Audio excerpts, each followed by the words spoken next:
axed by email for their cheating. I launched Whistleblower Revenge, and the $610 million deal collapsed. My name is Mara Ellison. I am 36 years old, and until 9/17 this morning, I was the Director of Compliance Control for ArcLight Meridian. I read the email that fired me on my personal phone. The screen, a stark black rectangle against the brilliant cyan of the Harbor Cay resort pool. The subject line was a masterpiece of corporate cowardice, just 2 words long, termination immediate. It hung there for a moment in the notification bar, a digital guillotine blade waiting to drop. I tapped it. The screen bloomed white, the text crisp and unforgiving in the tropical sun. The glare was immense, forcing me to angle the phone to create a small pocket of shadow with my hand just to read the words that were ending a decade of my life. There was no preamble, no polite corporate sentimentality. It was as sterile as a surgeon's scalpel. It informed me of a decision, not a possibility. It was a statement of fact, a change in the state of the world that had occurred without my consent, but was now irrevocably true. I felt a strange calm settle over me, the kind that comes after the initial shock has passed and the brain switches from emotional response to pure, cold processing. My heart rate didn't even flicker on the fitness tracker around my wrist. The system was already in shock. This was just the formal notification. The reason given was a single, elegantly vague line, a breach of data security policy. No specifics, no dates, no examples. It was a blank check of an accusation, designed to be unchallengeable because it was fundamentally empty. Below this, an attachment was indicated by a small paperclip icon, a PDF file, Termination Notice Ellison PDF. The signature line at the bottom, rendered in a slightly too perfect italic script, belonged to Roland Pierce, the acting chief financial officer. Roland, a man whose primary qualification for the role was his complete lack of curiosity.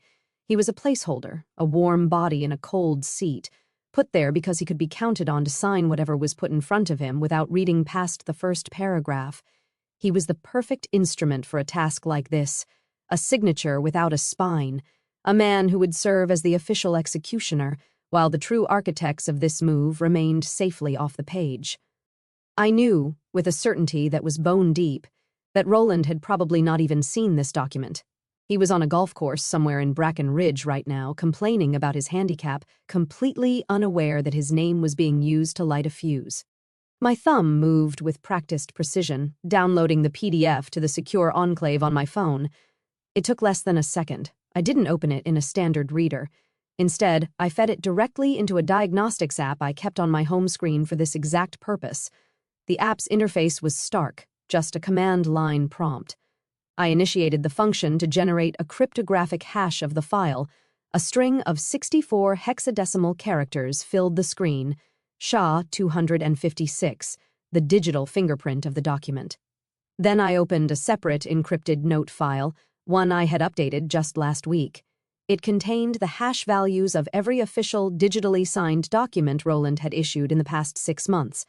I copied the new hash and pasted it into a comparison field against the last verified hash from a routine quarterly filing. The result was instantaneous. A single word in bright red text, mismatch. It wasn't just a different document. The signature certificate itself was a forgery. They hadn't even bothered to use his real key. They had simply pasted an image of his signature onto a flattened PDF and run it through a basic signing tool with a dummy certificate, assuming I was too stupid or too panicked to check. The sloppiness of it was almost insulting. It was the work of a panicked amateur, not a professional. It was the work of someone in a hurry, someone who believed their authority was enough that the technical details would go unexamined. This was their first mistake. Next, I tested my access. I kept my corporate credentials stored in a password manager. I attempted to log into the company's Outlook web access portal. The page returned a blunt, red-bannered error. Your account has been disabled. Good. Predictable. I tried to launch the corporate Slack client. Session expired. Please sign in again. When I did, it rejected my credentials. Also predictable. They had followed the standard HR termination checklist: deactivate accounts, cut off access, isolate the target. But my access wasn't standard.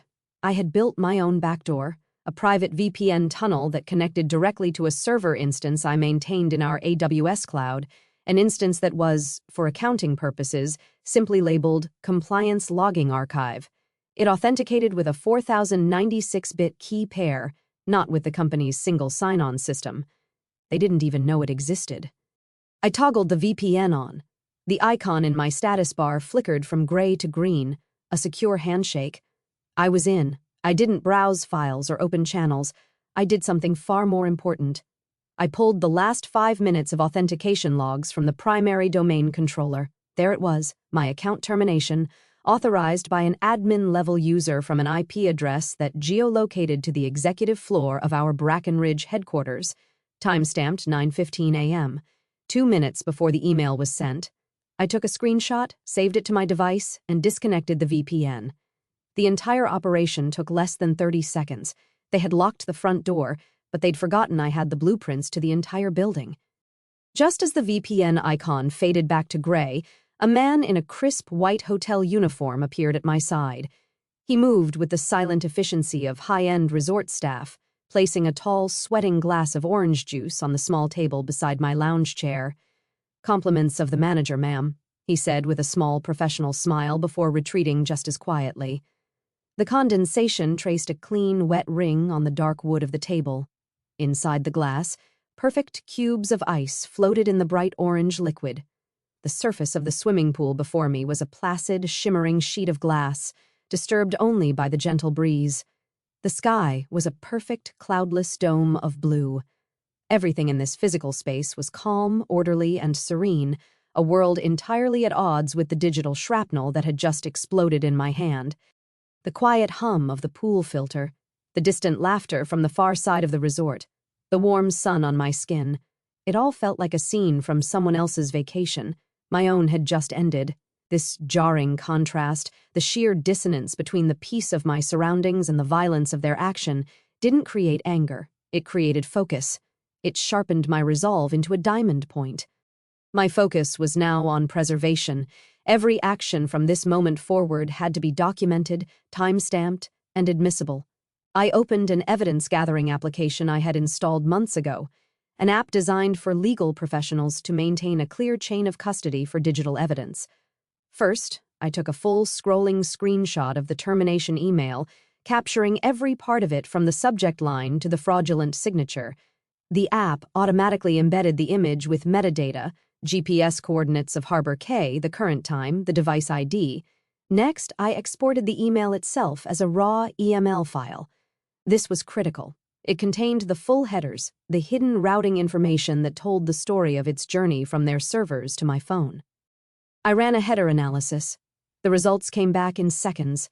A series of green check marks, domain keys, identified mail, DKM pass, sender policy framework, SPF pass. This was the proof. The email was not spoofed. It had originated from ArcLight Meridian's own authenticated Microsoft 365 tenant. They had sent the bullet from their own gun. There would be no claiming this was an external hack or a phishing attempt. The forgery was internal. The lie was homegrown. I saved the full analysis report, a neat package of technical proof alongside the forged PDF and the domain controller logs. A new notification vibrated against my palm. Not an email this time, but a text message. The sender ID was not a number, but simply HR admin. The message was as devoid of warmth as the email had been. "Mara, this message confirms your termination. Please make arrangements to return all company-issued property, including laptop and mobile phone, by end of business today to avoid further action." I almost laughed. It was another sign of their sloppy, panicked haste. They were running a script, a termination protocol for a standard employee, but I wasn't a standard employee. For the past month, I had not used a single piece of company-issued property. My laptop was my own personal, heavily encrypted machine.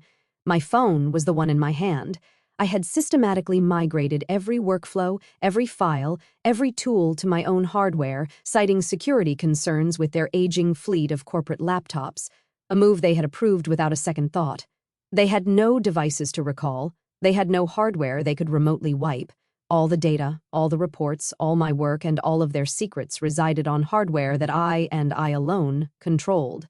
My response was a single typed sentence. "I have no company property in my possession." I hit send. The final step, for now, was to create a formal record. I closed my eyes for a second, took a slow, deep breath, and let the warm air fill my lungs. I could smell the salt from the nearby ocean and the faint scent of coconut from someone's sunscreen. Then I opened my eyes and switched to my phone's voice recorder app. I held the phone up to my mouth, making sure the microphone was clear of any obstruction. I pressed the red record button. My voice, when I spoke, was low, even, and devoid of any discernible emotion. The voice I used for depositions and board meetings. The voice of pure, unassailable fact. Voice note. Mara Ellison, October 13th, 2025. Time is 9:23 a.m. Eastern Standard Time. I am recording this from my pre-approved vacation location at Harbor Cay. I have just received an email notification of my immediate termination from ArcLight Meridian citing a breach of data security policy. The attached PDF contains a forged digital signature. I have preserved all relevant digital evidence, initiating response protocol. I stopped the recording. The small sound file appeared in my list of notes. I saved it, and a copy immediately synced to my private encrypted cloud storage. The protocol was now active. The pieces were on the board. My pieces. The orange juice sat untouched, its vibrant color a mocking contrast to the cold knot tightening in my stomach. This vacation, this trip to Harbor Cay, was supposed to be a finish line. Instead, it had become ground zero. The reason I was here, the reason for the silence I had maintained for weeks, was inextricably linked to the email now sitting in my phone's secure folder. The silence wasn't passive. It was tactical, the quiet before the storm, a deliberate holding of my breath before the plunge. And it all started with a number, $610 million. That was the valuation ArcLight Meridian was chasing. Sable and Kerna Capital, a private equity firm with a reputation for aggressive growth and even more aggressive due diligence, was circling. A private placement of that magnitude would change everything. New funding, expansion, and for the executives, a life-altering payday. The energy in the Bracken Ridge office for the past 6 months had been electric, a frantic, high-stakes hum of activity. Boardrooms were perpetually booked. The smell of catered coffee and anxiety was a permanent fixture in the air, and the phrase synergy was used with the kind of religious fervor usually reserved for revival tents. We were all supposed to be on the same team, rowing in the same direction, pushing for the same glorious finish line. My job, however, wasn't to row. My job was to check for leaks in the hull of the boat. And I found one. It wasn't a leak. It was a gaping hole they had papered over with clever terminology. It was in the recurring revenue projections, the bedrock of any modern tech company's valuation. Sable and Kerna, like any smart investor, was buying a future stream of income. Our numbers, presented in a series of beautifully designed, chart-heavy slide decks, showed a robust, stable, and growing base of monthly recurring revenue, or MRR. The problem was a significant portion of that revenue wasn't recurring at all. I found the discrepancy late one Tuesday night, long after the catered sandwiches had gone stale and the office had fallen silent. I wasn't looking for fraud. I was performing a routine data integrity audit, cross-referencing our CRM contracts with the finance department's revenue recognition reports. And there it was, hidden in plain sight. A cohort of contracts, bundled under a new internal project code named Evergreen, were being counted as full-fledged MRR from day one. But when I dug into the contracts themselves, I saw the clause buried in the fine print. These were 30-day trial agreements, pilot programs, proof-of-concept deals that the customer could walk away from at any time during that first month with no penalty. They weren't recurring revenue. They were speculative bets. By my calculation, 19% of the guaranteed MRR presented to Sable and Kerna was made of this flimsy, hopeful fiction. It was the corporate equivalent of counting your chickens before they've hatched, then selling an insurance policy on the eggs. My first report was clinical, detached. I titled it Material Weakness Draft and laid out the facts in the driest possible terms, referencing the specific accounting standards being violated. I outlined the risk of misrepresentation and recommended an immediate restatement of the figures before the next round of due diligence. I submitted it to be included in the agenda for the pre-deal risk assessment meeting. A day later, I received a one-line email from Roland Pierce's assistant. This item has been moved to a separate financial review for efficiency. It never reappeared. I raised the issue again the following week. This time, I didn't get an email. The meeting agenda was simply published without my item on it. The third time, I walked into Roland's office. He was staring at a putting mat on his floor, lining up a shot. He didn't look up. "Roland," I said, "the evergreen revenue classification is a serious issue. It needs to be addressed before we send the final package to Sable and Kerna." He took his putt. Missed. "Mara," he said, finally looking at me, his face a mask of practiced patience. "The finance team has a handle on it. We're refining the definitions. It's a strategic narrative choice."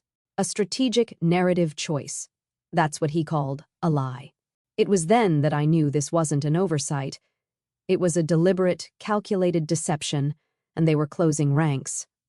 That night, I went home and created a new encrypted folder on my personal drive. I needed a name for it, a code that meant something only to me. I looked at the travel brochure sitting on my kitchen counter, the one with the impossibly blue water and white sand, Harbor Cay. It was my reward for a job well done, the place I would go once this deal was closed and the company was safe. The irony was bitter. I named the folder Harbor Cay. It became my silent promise to myself. This folder, this collection of evidence, was my real ticket out. It was the reason I would be able to lie on that beach and not feel the weight of a federal crime on my conscience. Inside it, I started building my case. Every email, every version of every slide deck, every chat log where the topic was raised and then dismissed. The file became my secret project. The work I did after hours, the truth hiding beneath the corporate fiction. A week before my scheduled vacation, I knew I had enough. Pushing internally was a dead end. They had made it clear I was an obstacle to be managed, not a voice to be heard. So I went a different route. From a coffee shop 2 towns over, using their public Wi-Fi through 3 layers of anonymizing proxies, I navigated to the U.S. Securities and Exchange Commission's website. I found the page for the Office of the Whistleblower.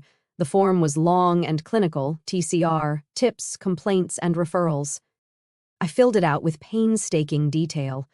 I described the revenue misrepresentation, the internal suppression of my reports, and the key players involved. I attached the core evidence, the 2 conflicting slide decks, the analysis of the evergreen contracts, and a timeline of my attempts to raise the issue internally. I checked the box to remain anonymous, though I knew that anonymity would likely be temporary. When I was done, I hesitated for a moment, my finger hovering over the submit button. This was the point of no return. I clicked it. The page refreshed, and a simple message appeared. "Your submission has been received. Your TCR number is..." A string of digits followed.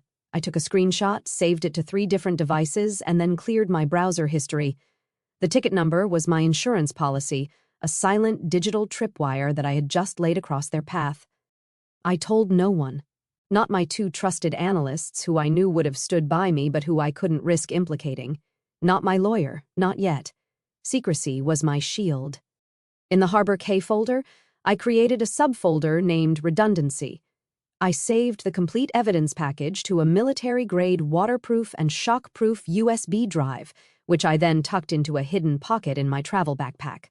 I uploaded an encrypted version of the same package to a secure, zero-knowledge cloud vault based in Switzerland. Finally, I printed a hard copy of the most critical documents, the smoking gun emails and the 2 versions of the revenue chart. I folded the pages and placed them in a sealed envelope, which I then put in the inside pocket of the jacket I planned to wear on the plane.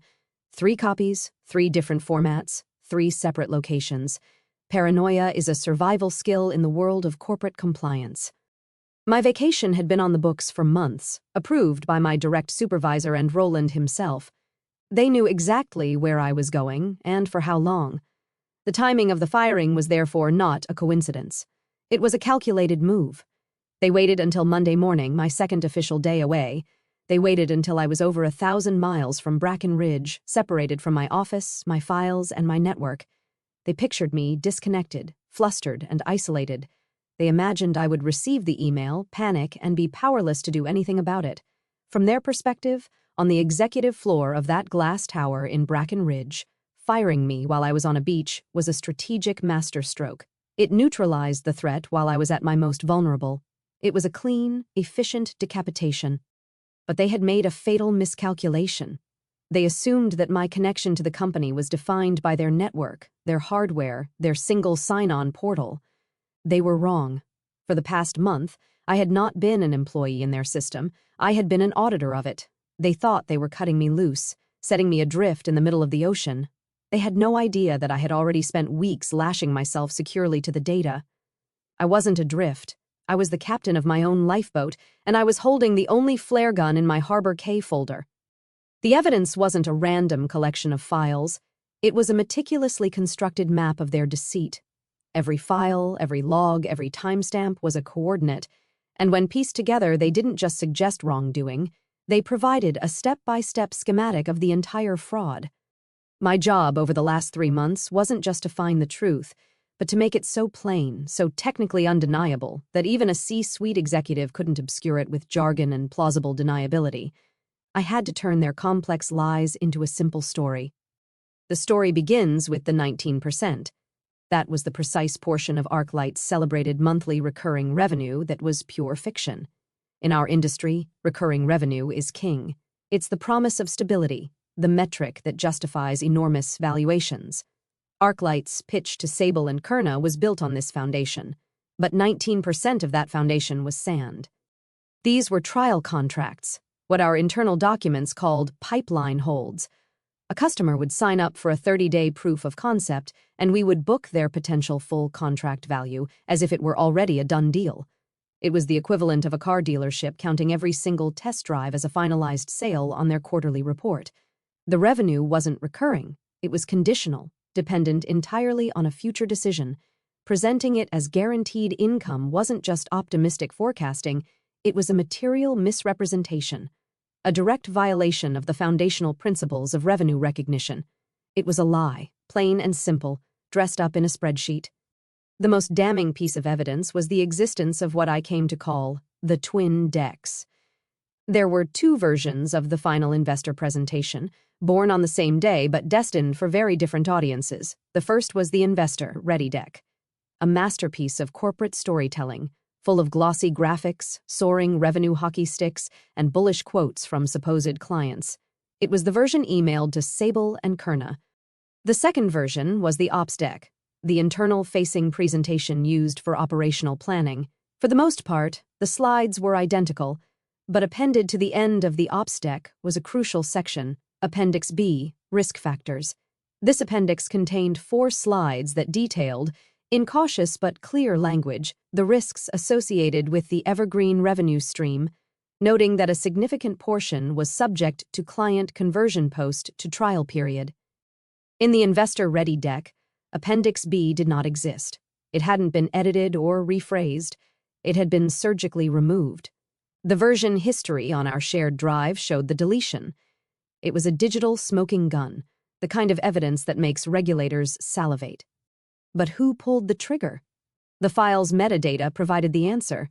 Late one night, I was comparing the hash values of the 2 files when I noticed the modification timestamp on the investor deck, 2:04 a.m. on a Wednesday. That was odd. It was too late for the junior marketing staff who designed the slides and too early for the West Coast team. Curiosity piqued. I ran a deep query on the file server log, searching for all access events related to that specific file within that time window. I found a single file save event initiated by the user account belonging to Roland Pierce, executive assistant, a young, ambitious analyst who was probably just following orders. But the most critical piece of data was the source IP address associated with the login. It wasn't an office IP. It was a residential address from a local internet service provider. I ran the IP through a public lookup tool. The address that came back was in a wealthy suburb 20 miles north of Bracken Ridge. I cross-referenced it with HR's employee address database. It was a perfect match. The IP address belonged to Roland Pierce's home internet router. The order to clean the narrative, as a later email I uncovered would call it, had come directly from the interim CFO's living room in the middle of the night. The language they used was just as slippery as their data. The term evergreen itself was a carefully chosen piece of misdirection. For months, these trial contracts had been correctly labeled in our sales pipeline as non-recurring. Everyone knew what that meant. But about 3 months ago, just as the Sable and Kerna deal began to heat up, A directive came down to change the terminology. Non-recurring had negative connotations. The memo said evergreen sounded better, it implied permanence and growth. It was a brilliant, insidious change.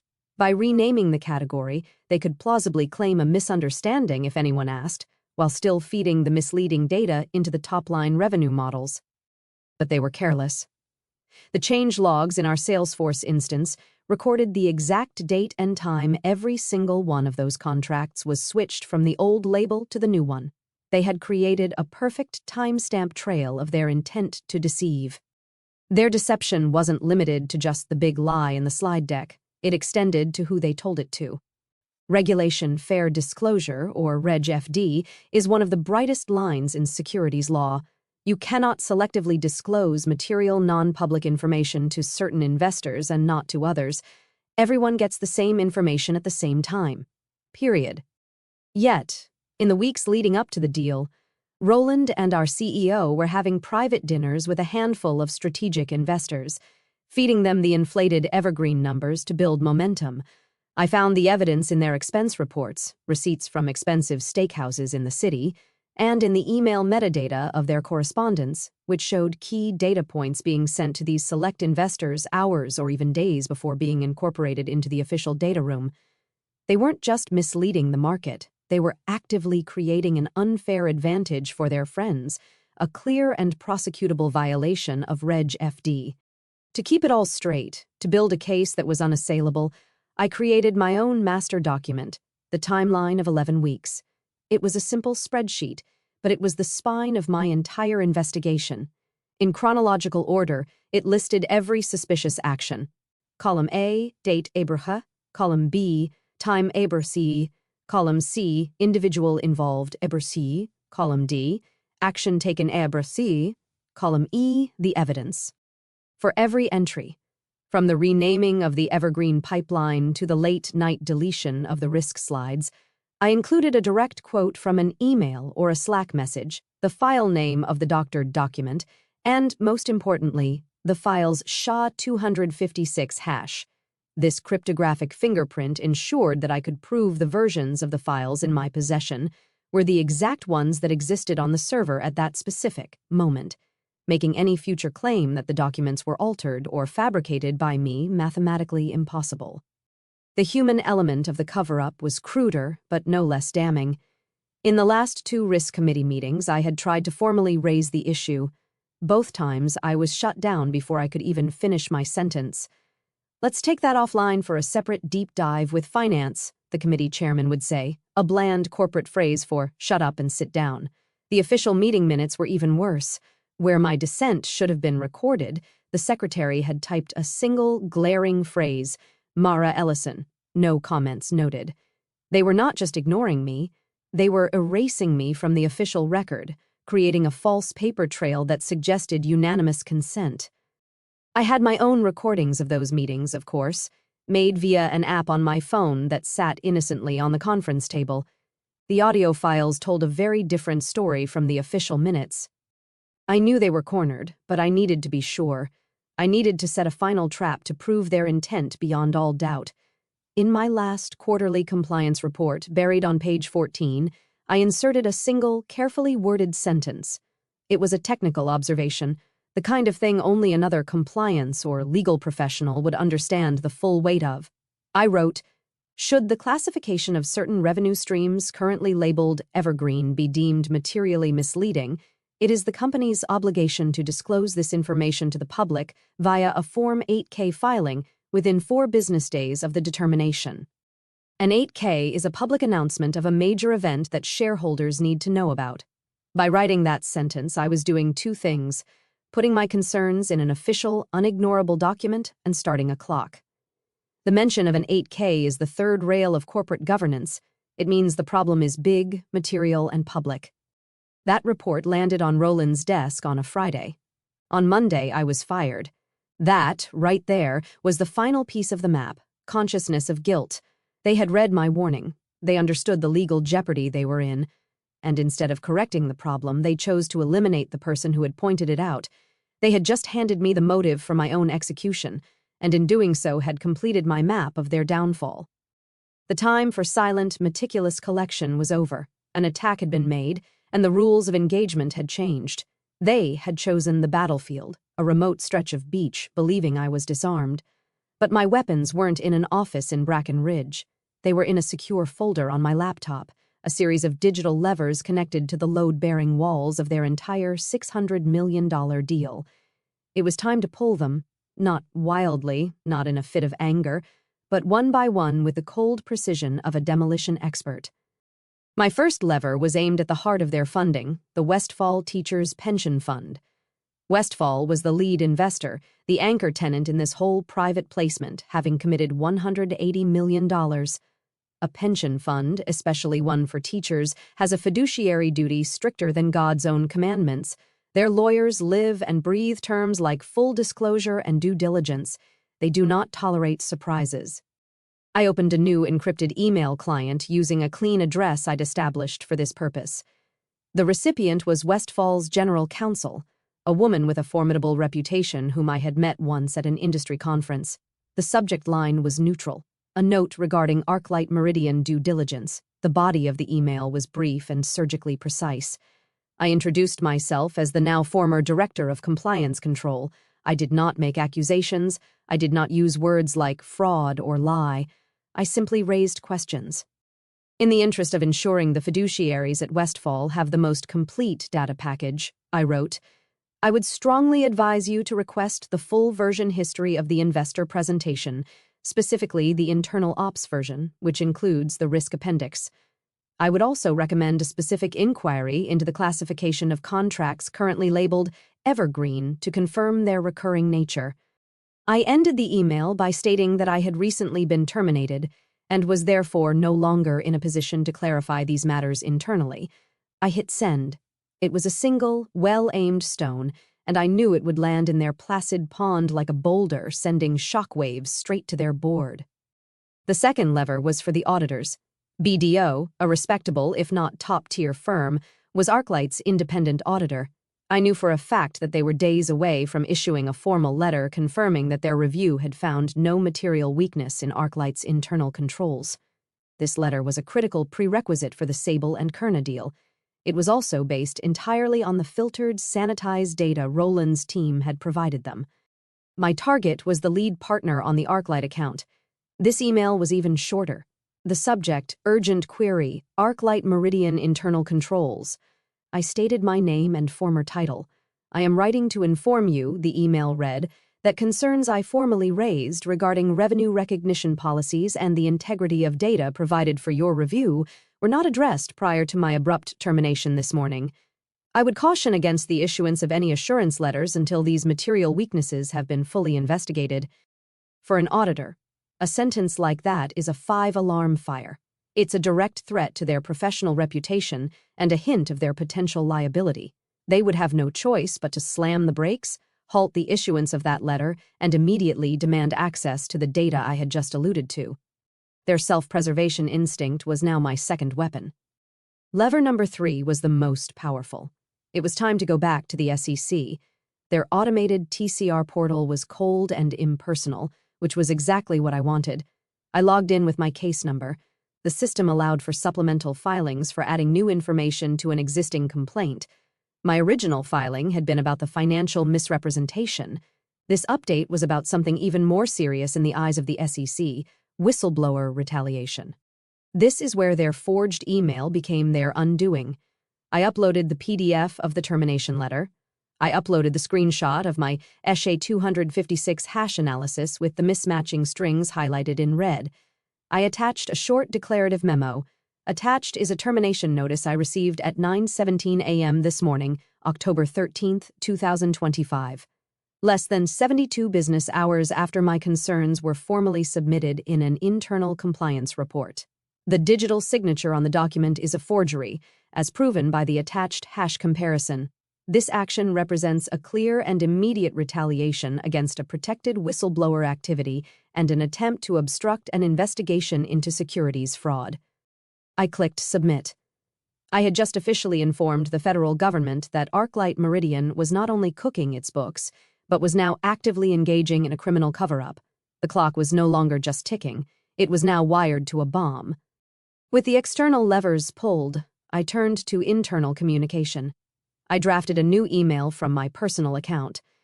The subject line, legal hold and preservation notice, Project Harbor K. The recipients were my own personal email address to create a clean record, and the work addresses of 2 senior analysts on my team, people I trusted implicitly. They would see the email, they would understand its gravity, and they would not delete it. The body was pure legalese, a template I had used dozens of times in my career, but never as the sender from outside the company.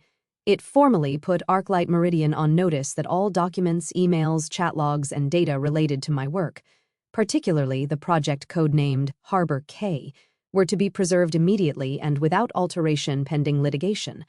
It was a warning shot across their bow. If a single relevant email was deleted from their servers now, it would constitute spoliation of evidence. It transformed them from incompetent liars into potential criminals tampering with a federal investigation. Now for Roland, this couldn't be an email. It needed to be faster, more personal, and more shocking. A text message. I found his number in my contacts. My thumbs moved quickly. No greeting, no emotion, just a statement of fact, Roland. I have received the termination email. For your reference, non-disclosure agreements are not enforceable when they pertain to the reporting of illegal activities under SEC Rule 21 F-17. All my reporting has been in accordance with the law. I read it over once. It was perfect. It told him I wasn't scared, that I knew my rights, and that his primary tool of silencing former employees, the NDA, was utterly useless. I hit send. The final step was to prepare for their inevitable panicked response. They would call. I needed to control the conversation, the environment, and the record. I placed my laptop on the poolside table, the brilliant blue water reflected in its dark screen. I opened a video conferencing application and scheduled a meeting for 1100 a.m. Bracken Ridge time, about an hour from now. I sent the invitation to Roland's and the CEO's email addresses with the subject, urgent discussion. Then I took out my noise-canceling earbuds, the best on the market, capable of reducing the sound of a jet engine to a distant hum. The gentle lapping of the waves, the distant music, the murmur of other guests. It would all disappear, leaving only the voice on the other end of the line. I activated my screen recording software, choosing the setting that conspicuously displayed a running clock in the corner of the screen, showing both my local time and Coordinated Universal Time, UTC. Every word, every hesitation, every lie would be captured, time-stamped, and preserved. I leaned back in my chair, the trap fully set. My text to Roland was the bait. I picked up my phone to check the time. The gray, delivered checkmark under my message to him had barely had a chance to register. The screen was still illuminated when it suddenly went dark, replaced by an incoming call notification.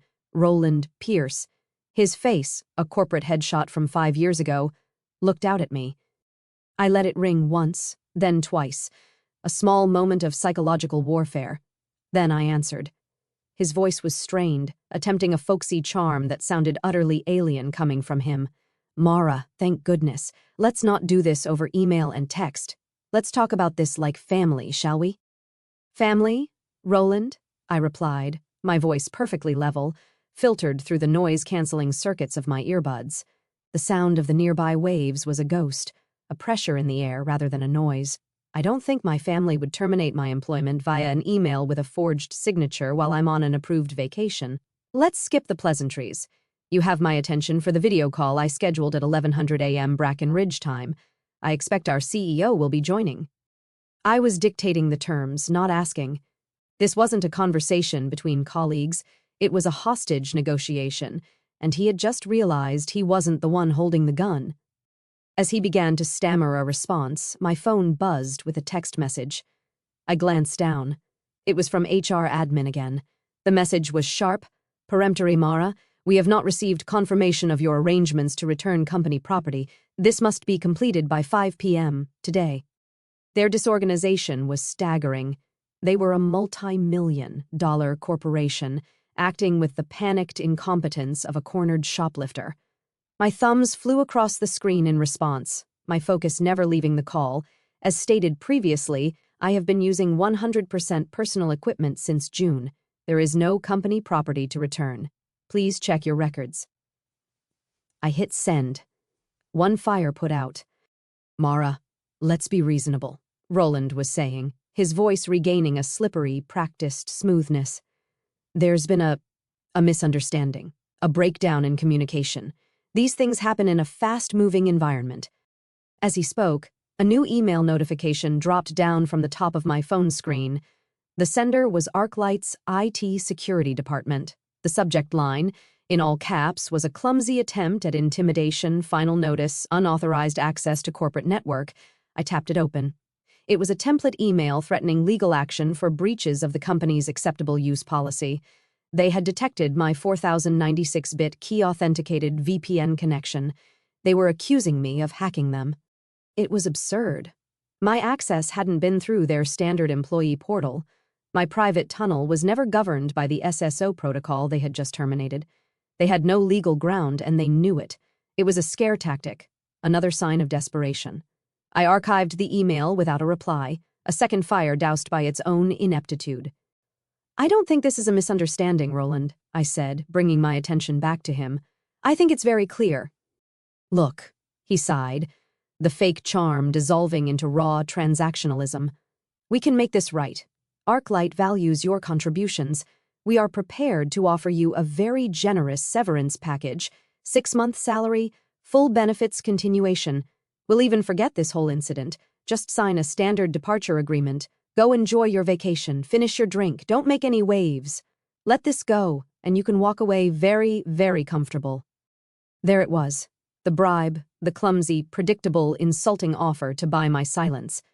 They thought this was about money. They thought I could be bought off, that my integrity had a price tag equivalent to a half-year's pay.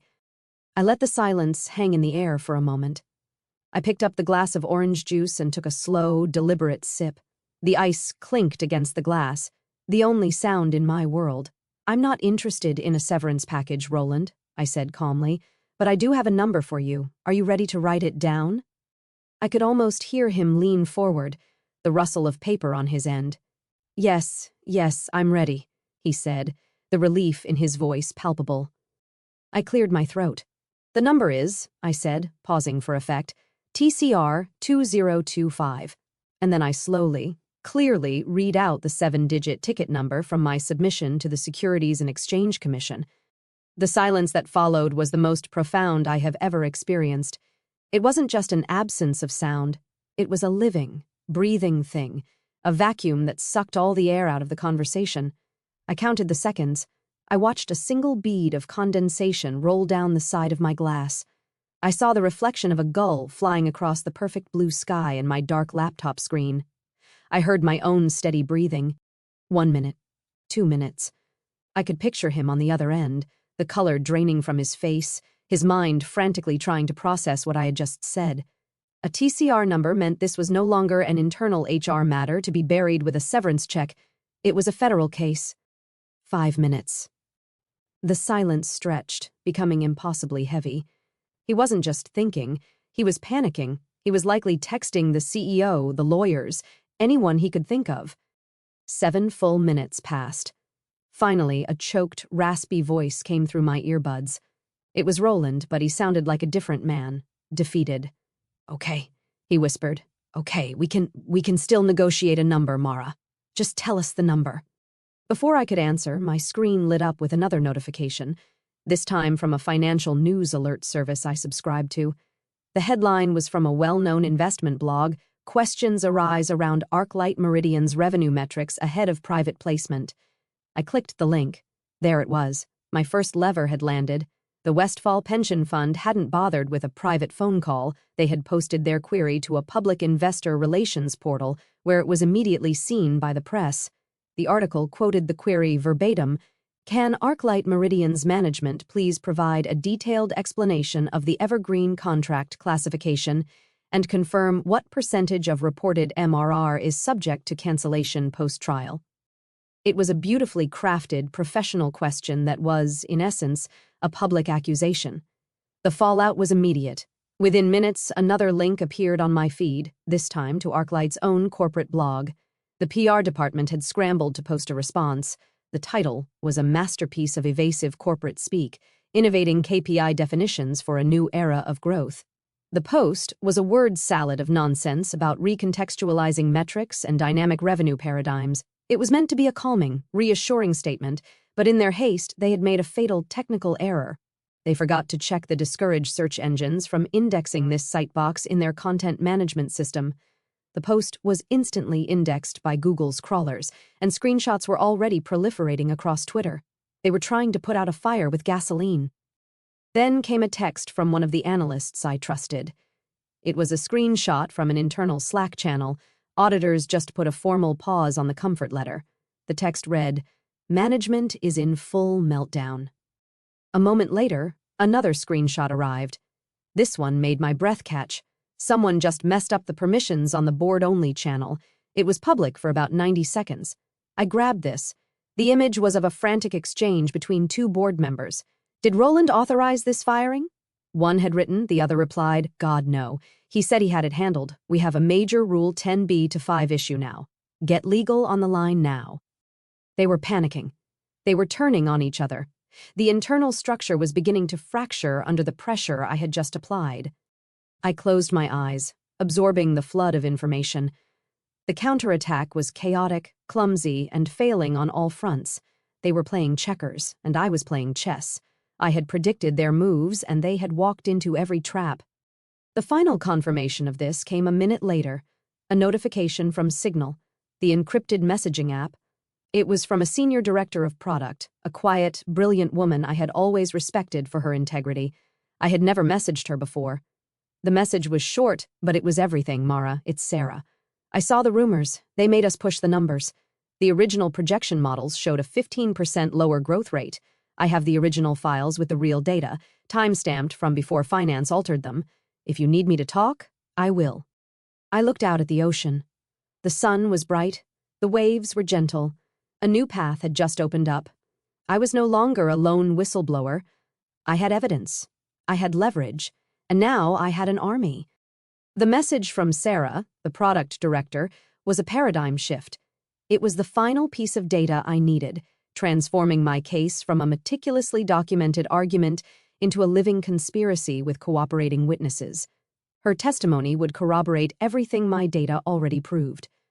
As I sent her a simple, encrypted reply, "Thank you. Stay safe. I'll be in touch," the digital world around me began to convulse. The levers I had pulled were no longer just applying pressure. They were bringing the entire corrupt structure down in a cascade of real-time notifications. The next 120 minutes were not a battle. They were a controlled demolition, and my phone was the detonator. 10:02 a.m., Bracken Ridge time. An email arrived, forwarded from a trusted contact in ArcLight's legal department. The original sender was the Enforcement Division of the Securities and Exchange Commission. The subject line was stark and cold, official preservation notice in the matter of ArcLight Meridian. It was addressed not only to ArcLight's board, but also to the General Counsel of Sable and Kerna Capital.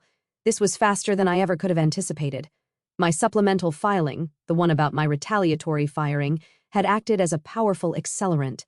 The SEC wasn't just investigating a tip anymore, they were cordoning off a crime scene. By formally looping in Sable and Kerna, they had instantly transformed the private equity firm from a potential buyer into a potential victim, or worse, a co-conspirator. The email was a legal bomb, creating a blast radius that now included the very people ArcLight was trying to deceive. Every document, every email, every chat log related to the deal was now frozen by federal mandate. The digital shredders were useless. The cover-up was over. 10:19 a.m. My news alert chimed again. The Westfall Pension Fund had received the SEC's preservation notice and had escalated their response from a public question to an ironclad ultimatum. The story, now picked up by a major financial wire service, laid it out in brutal terms. Westfall had given ArcLight's board 24 hours to file a voluntary Form 8K, publicly disclosing the revenue recognition irregularities and launching an independent investigation. If the filing was not on the public record by market open the next day, their $180 million commitment would be withdrawn. It was a kill shot. They weren't just asking for transparency anymore. They were demanding a public confession, and they had tied it to the biggest check on the table. Roland and the board were now trapped between two impossible choices: Admit guilt to the entire world and watch the company's value evaporate, or refuse and watch the entire deal collapse. 10:31 a.m. My phone rang, displaying an unknown number with a local Bracken Ridge area code. I hesitated, then answered, my screen recorder still silently capturing everything. Mara! The voice was raspy, weak, but I recognized it instantly. It was David Chen, the company's actual non-interim CFO, the man who was supposedly on extended medical leave for a heart condition. "David," I said, my own voice betraying a hint of surprise. "I hope you're feeling better." "Not particularly," he coughed. "Especially not after my wife showed me the termination letter someone sent you, the one with my name on it." There was a pause. "Mara, I'm in a hospital bed. I haven't signed a single corporate document in 6 weeks. That signature is not mine." His words hit me with the force of a physical blow. This wasn't just a forged signature. It was a forgery of a sick man's signature, perpetrated by his own temporary replacement. Roland hadn't just fired me illegally, he had committed a separate, deeply personal act of fraud to do it. "Thank you for telling me, David," I said softly. "Please focus on your recovery. I have this handled." I ended the call. The crime had just become uglier, more desperate, and infinitely easier to prove. 10:44 a.m. A strange notification flashed on my phone screen. It was from the custom security profile I had built, a digital wall between my personal data and any corporate oversight. MDM policy conflict. The alert read, "ArcLight Meridian is attempting to apply a new device management profile. Action required." I tapped the notification. Their IT department, in a state of pure panic, was trying to use their mobile device management system to retroactively gain access to my personal phone. They were hoping to either wipe it clean or scan its contents. It was a brutish, clumsy attempt to destroy evidence. On the screen was a simple choice: apply profile or reject profile. I pressed my thumb to the reject button. A log entry immediately appeared in my security app. Inbound MDM connection from carrier IP 72.14.213.1999, blocked by user action.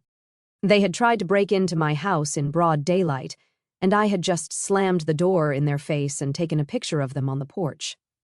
10:57 a.m. A message from my contact at the auditing firm, BDO. It's a circus here. We just formally requested the original ops presentation deck you mentioned. Roland told our lead partner on a recorded line that no such document exists or has ever existed. I smiled.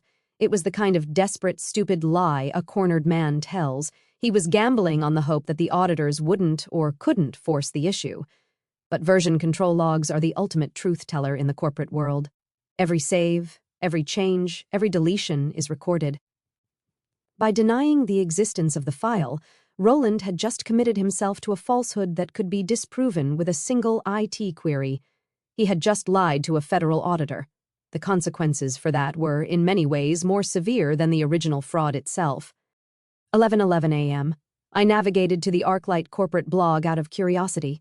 The post was gone. Where there had been a page of panicked corporate doublespeak, there was now only a sterile 404 not found error. They had realized their mistake and pulled it. But it was far too late. In an investor forum I was monitoring, a screenshot of the now-deleted post was the top-rated comment in a thread titled, "What the hell is going on at ArcLight?" One user had written beneath the image, "This is what guilty looks like. They can't even get their story straight for more than an hour." The internet had already saved the receipt. Their attempt to erase their mistake had only immortalized it. 11:26 a.m. A new email arrived. This one made my heartbeat just a little faster. The sender's address was simple, investigator@sec.gov. The subject, your TCR submission. The message was professional, but the speed of the response was stunning. "Ms. Ellison," it began, "thank you for your supplemental filing. The information you have provided is being reviewed on an expedited basis. An enforcement investigator from our regional office would like to have a brief introductory call with you as soon as possible. Please let me know if you are available in the next 30 minutes. I typed my reply immediately. I am available now. The wheels of justice, which so often grind slowly, were now spinning like a turbine. 11:41 a.m. The final notification of the sequence arrived. It was a calendar invitation. The organizer was Evelyn North, the chairperson of ArcLight Meridian's board of directors. The attendee list was a who's who of the company's leadership and its board. The title of the meeting, scheduled for 1 hour from now, was their white flag of surrender. It did not say HR matter or discussing recent events. It said simply, emergency board meeting regarding material misrepresentation of revenue. The lie finally had a name, and it was on an official board agenda. I looked at the invitation for a long moment, then tapped the green accept button. The meeting was set. The countdown was over. The call with the SEC came through exactly 17 minutes after I had agreed to it.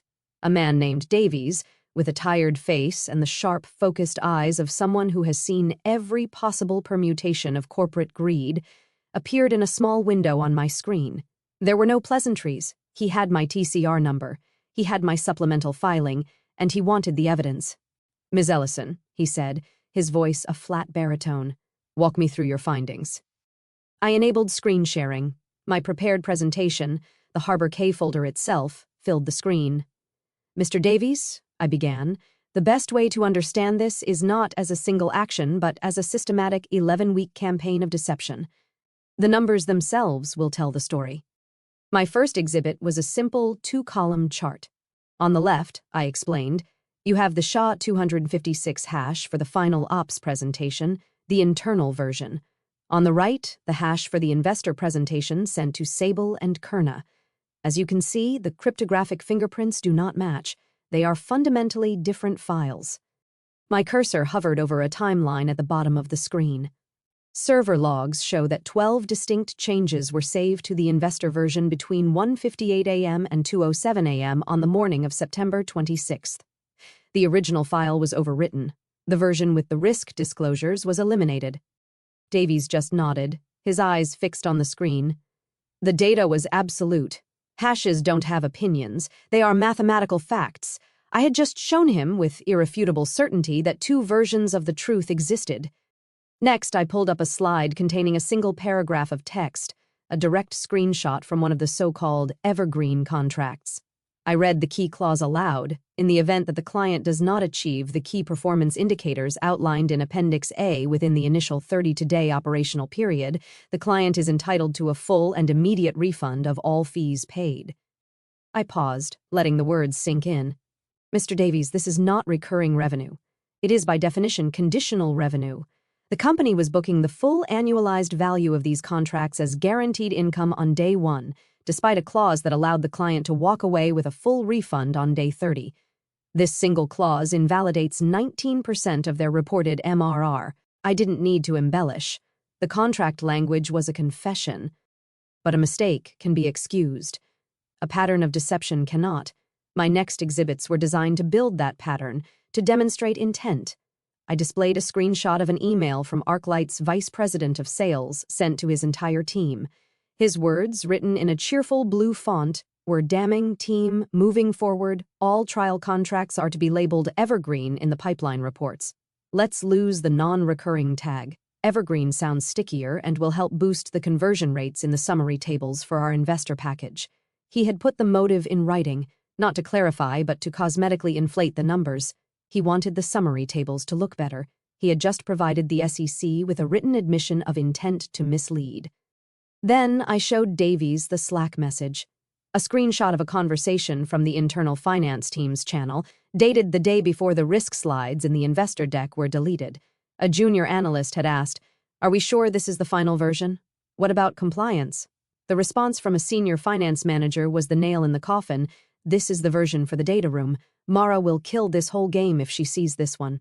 We'll handle her separately." They knew. They knew what they were doing was wrong. They knew it violated the standards I was hired to enforce, and they had a plan to consciously conceal it from me. The phrase, "handle her separately," had now taken on a much more sinister meaning in light of my termination. It was premeditated obstruction. They understood the legal jeopardy they were in, I explained to Davies, my voice steady. They understood the materiality of the information they were concealing. To emphasize the point, I stopped sharing my screen for a moment and instead played a short video file. It was a screen recording I had made a week prior. The video showed my cursor navigating to the SEC's own Edgar filing system and opening a blank Form 8K. My own voice, recorded earlier, narrated the clip.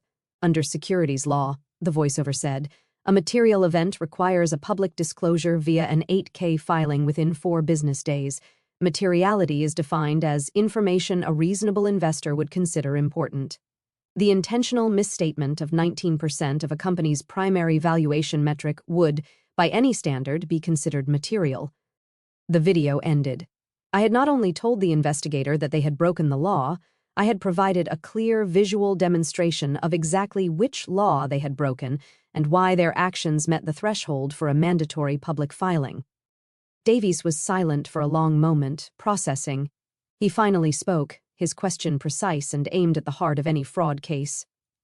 This is a very clear picture, Ms. Ellison. But a jury, a judge, they will need to see clear evidence of intent, particularly from senior leadership. Do you have anything that ties this directly to the C-suite? I didn't answer him with words. Check your email, I said. While he had been talking, I had attached a single file to a new message addressed to him. The file was the screenshot from the file server logs, the one showing Roland Pierce's executive assistant modifying the investor deck, the one that read in the comments section, cleaning up the narrative per RP, and the one that showed the source of the login was an IP address that I had already confirmed belonged to Roland Pierce's home. I watched his eyes on the video feed as he opened the attachment. I saw a flicker, a subtle shift from professional inquiry to prosecutorial focus. That screenshot was the bridge. It connected the low-level actions directly to the interim CFO's living room at 2 a.m. One final thing, Mr. Davies, I said as he was still studying the screenshot. The auditors have been digging since I contacted them this morning. They've already found something interesting. I shared my screen again, this time showing the metadata from the forged termination PDF. The digital certificate used to create the signature for Roland Pierce on my termination letter, it had expired. The day before, they were in such a hurry to create a fraudulent document that they used an old, invalid certificate. It's the digital equivalent of signing a contract with a pen that has no ink. Davies finally looked up from his screen. He looked at me, a woman sitting in the sun with a headset on, and I could see the realization dawning on him. He and everyone at ArcLight had been operating under the assumption that I was reacting to events as they happened this morning.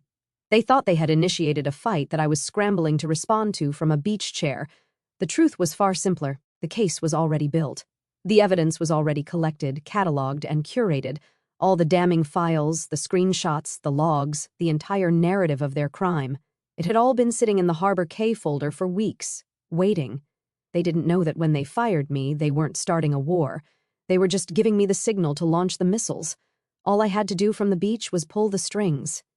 The emergency board meeting convened in the sterile, placeless void of a video conference call. My screen was a mosaic of grim, powerful faces, each in their own perfectly curated home office or sterile conference room. There was the CEO, looking pale and hollowed out. There were the independent directors, their faces in passive masks of concern. And there was Roland Pierce, a man who looked like he had aged a decade in the last hour. Then there was me, a small box in the corner, still sitting by the pool, the brilliant afternoon sun of Harbor K, a stark contrast to the storm I had unleashed. I had not been invited as a courtesy. I had been summoned as the primary witness to their impending shipwreck. The meeting was opened by Evelyn North, the chairperson of the board. She was a formidable woman in her late 60s, with a reputation for icy pragmatism. She looked directly into her camera, her gaze sweeping across the virtual room. Let's be clear about the purpose of this call, she began, her voice crisp and devoid of emotion. This is not a tribunal. It is a fact-finding session.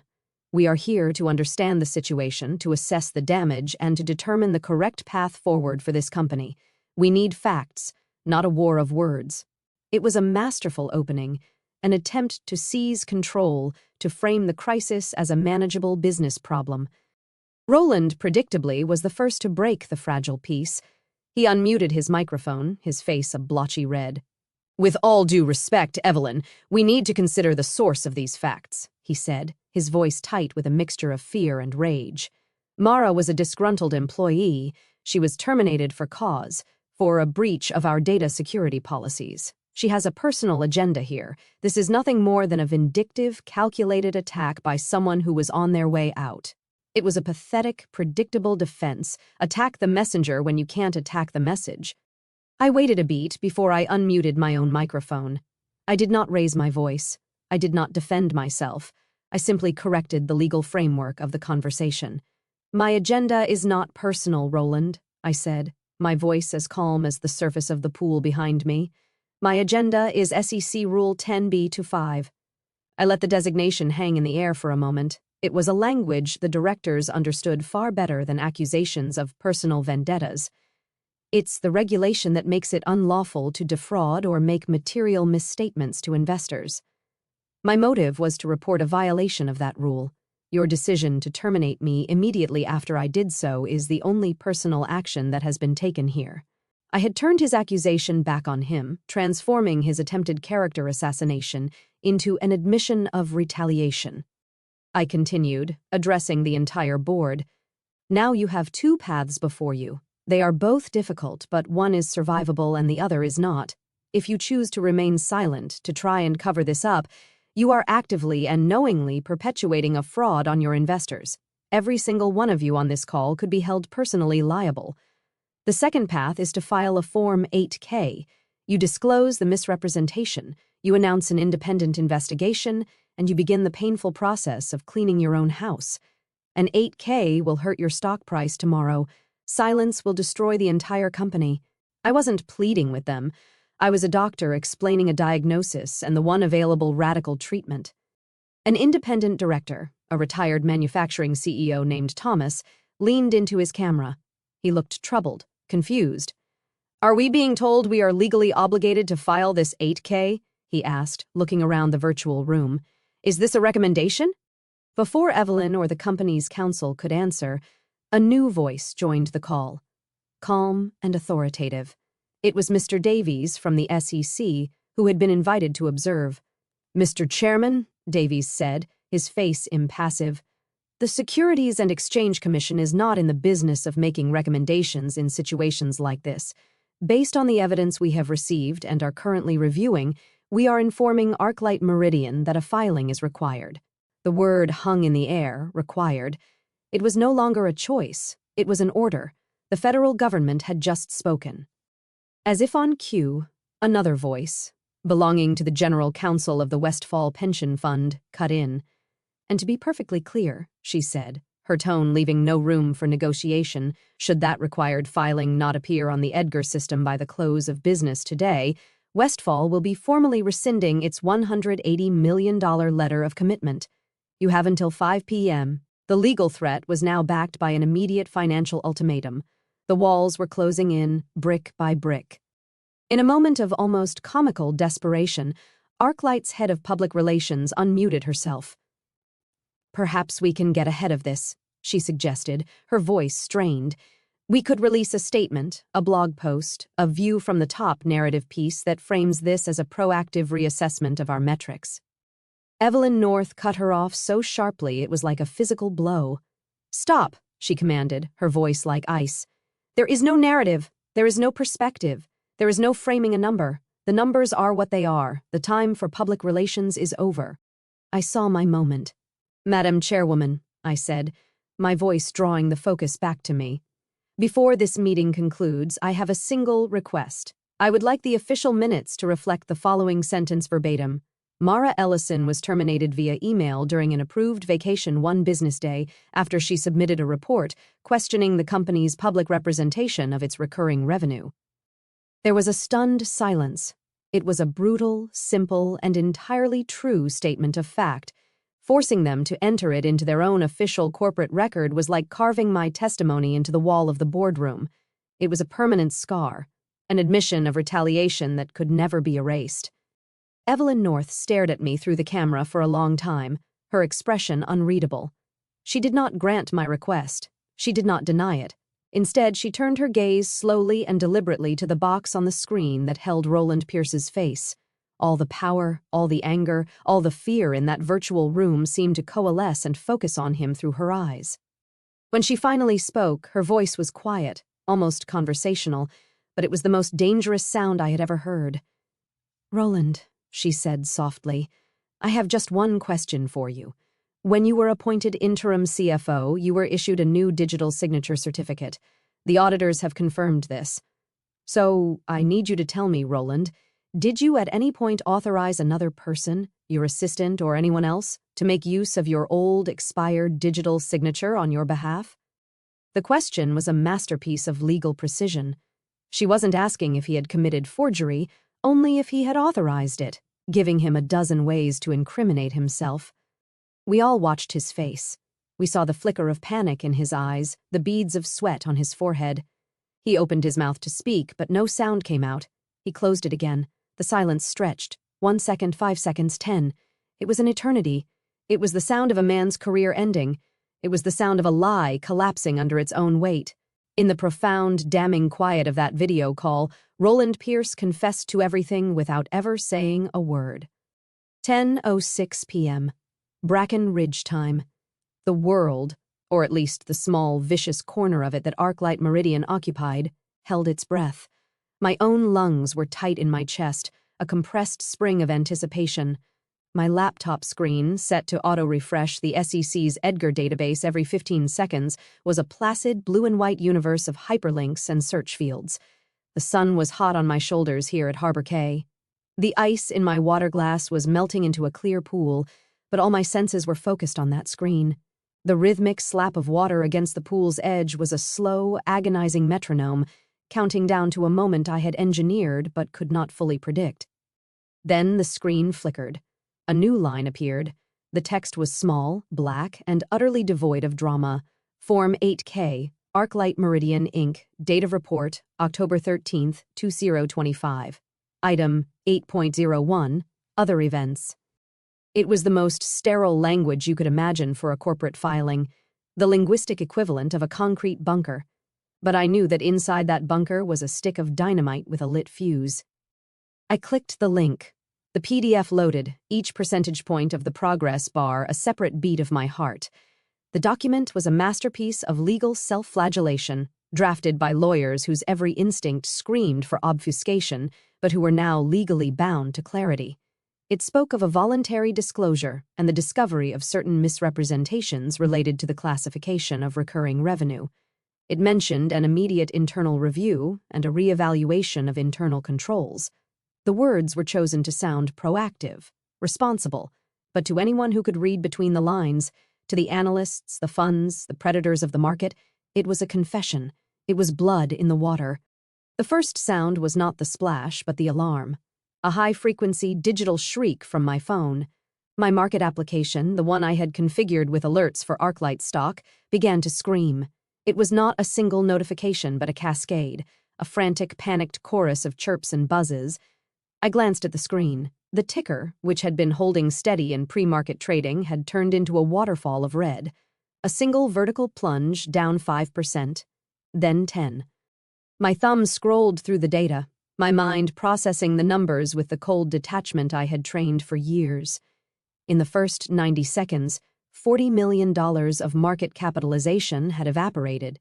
By the third minute, it was over $100 million. The 6-minute mark arrived like a punch to the gut. The stock was down 18%.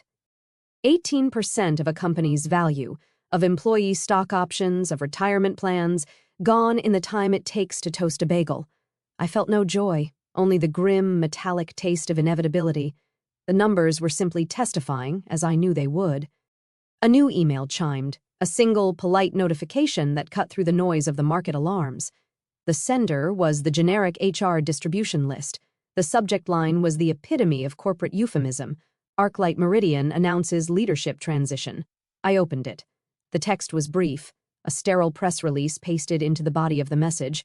It announced that Roland Pierce, interim chief financial officer, was resigning for personal reasons effective immediately. It thanked him for his contributions. It wished him well in his future endeavors. Personal reasons. The final pathetic lie in a saga built on them. He wasn't resigning for personal reasons. He was being ejected, a piece of human ballast thrown overboard to lighten the load before the ship sank. His digital signature, the forged one that started this countdown, was now a ghost. He was a ghost. I took a screenshot of the email, saved it to my encrypted drive, and archived the message without a flicker of emotion. I leaned my head back against the warm fabric of the pool lounger and closed my eyes. For the first time in what felt like a lifetime, the tension in my shoulders began to recede. It was then that the wind picked up. A sudden, strong gust swept across the resort, rattling the palm fronds above me with a sound like heavy rain. The corner of the towel I had draped over the adjacent chair was lifted by the breeze, and it whipped and snapped in the air, a bright white flag of surrender against the brilliant blue sky. It flapped and danced, a frantic semaphore spelling out a message only I could understand. The storm had broken. I took a deep, shuddering breath, the salt-tinged air filling my lungs, cleansing the last remnants of Bracken Ridge's recycled office atmosphere. My phone buzzed again, this time a text message. It was from ArcLight's general counsel, a man I had always found to be meticulously careful and profoundly spineless. Mara, it read, "In light of today's filings, the company will be conducting a full internal investigation. We hope we can count on your cooperation." The word hung there in the air. Cooperation. They wanted to bring me inside, to control my narrative, to make me a part of their cleanup crew. They still thought I was an asset they could manage. I typed my reply, my thumb moving with cold precision across the glass. "I will cooperate with the SEC." I hit send. There was no reply. I had just drawn a line in the sand and I was standing on the side of the federal government. An hour later, another email arrived. This one was from the legal team at the Westfall Teachers Pension Fund. It was a forward of their official letter to ArcLight's board. They were formally suspending their intent to withdraw their $180 million commitment. My heart seized for a second before I read the rest. The suspension was conditional. The conditions were severe. The immediate appointment of a new permanent CFO from outside the company, and the commissioning of a special audit by an independent forensic accounting firm, a firm of Westfall's choosing. It was not a reprieve for ArcLight. It was a takeover disguised as a lifeline. They were keeping the company alive, but they were putting it on a leash. My leash. Late in the afternoon, I saw the press release hit the wires. ArcLight's PR department, no doubt working on fumes and fear, had posted a formal apology on their corporate blog. It was filled with carefully vetted phrases like, "We fell short of our own standards, and we are committed to rebuilding trust." It was a document written by committee, sanded down until it was smooth, polished, and utterly meaningless. I checked the page's source code out of sheer professional habit. This time they had remembered to set the no index tag. They had learned their lesson about discoverability, but it was a futile gesture. The 8K was already a part of the permanent public record, a primary source document of their failure. Their blog post was nothing more than a faint echo, an apology whispered into a hurricane. As the sun began to dip toward the horizon, casting long shadows across the pool, my phone rang. The number was unfamiliar, the area code 202, Washington, D.C. I felt a final cold jolt, the last tremor of the earthquake. I let it ring twice, composing myself, then answered, "This is Mara Ellison." The voice on the other end was calm, professional, and bore the unmistakable weight of federal authority. "Ms. Ellison, my name is Agent Miller. I'm with the Division of Enforcement at the Securities and Exchange Commission. We are in receipt of your TCR submission and the supplemental materials you provided this morning." There was a pause, the rustle of paper. "I'm calling to inform you that your submission has been assigned a case number and is now under active review. Furthermore, pursuant to Section 21 degrees Fahrenheit of the Securities Exchange Act, we will be sending you a formal letter confirming your status and protections as a whistleblower under the Dodd-Frank Act. Do you have a secure address where we can send this correspondence?" I gave him the address of a private mailbox I had set up months ago. He repeated it back to me. There was no congratulations, no praise. It was just a statement of fact, a process being followed. But those words, whistleblower, Dodd-Frank protections, were a shield. They were the official armor I had earned. I was no longer just a fired employee fighting a corporation. I was a protected witness in a federal investigation that I had started from this very chair with nothing but a laptop, a secure VPN, and a set of numbers that refused to lie. "Thank you, Agent Miller," I said, my voice steady. "We will be in touch," he replied, and the line went dead. I lowered the phone and placed it face down on the small table beside me. The wind had died down. The towel lay still. The alarms from the market had long since gone silent. All that was left was the quiet hum of the resort and the gentle sound of the waves breaking on the shore, washing everything clean. 2:03 p.m. The invitation had arrived with no subject line, just a calendar alert labeled Final Emergency Session. My laptop was balanced on my knees, the screen a constellation of tight, anxious faces in a dozen different sterile offices. It was a virtual glass room, and they were all trapped inside, the grim members of the ArcLight board in their wood-paneled conference room, the unblinking, bureaucratic faces from the SEC in their nondescript government offices, the forensic auditors looking like tired morticians, the razor-sharp legal team from the Westfall Fund. And then there was my square. A live feed from paradise, me in sunglasses and a linen shirt, the turquoise water of the harbor K-pool shimmering behind me. The person they had fired by email, their star witness, their executioner. The silence was thick, heavy with the weight of unsaid accusations and impending financial doom. Evelyn North, the chairwoman of the board, was the first to break it. Her face was a mask of strained composure, her voice a carefully modulated instrument of control. She looked directly at the camera, addressing the collective, but her eyes kept flicking to my little square on her screen. "This meeting will be brief," she began, her tone leaving no room for argument. "The board has convened, and we have a series of resolutions. Effective immediately, ArcLight Meridian formally accepts the necessity of a full independent investigation to be led by a third-party firm. We will grant them unrestricted access. All data archives, including those previously decommissioned, are to be fully restored and preserved. Furthermore, all executive and senior leadership bonuses for the current fiscal year and the preceding one are hereby suspended, pending the outcome of the investigation." Each statement was a hammer blow, dismantling the fortress of denial they had built over the last several months. It was a full-spectrum surrender. A flicker of movement in another box. It was Roland. His video feed was slightly pixelated, his face pale and clammy under the harsh fluorescent lights of what was likely his lawyer's office. He leaned forward, his voice a desperate, cracking whisper that was painfully loud in the digital silence. "Evelyn, surely we can contain this. We can keep the story quiet for the good of the company, for the shareholders." He was cut off not by Evelyn, but by one of the stoic faces from the Washington, D.C. office. The man didn't even lean into his microphone. "Mr. Pierce," the investigator said, his voice flat, cold, and utterly final, "the story is now a public record filed with the United States government. The time for keeping things quiet is over." The finality of it sucked the air out of the virtual room. Roland slumped back in his chair, a deflated man in an expensive suit. All eyes, one by one, turned back to me.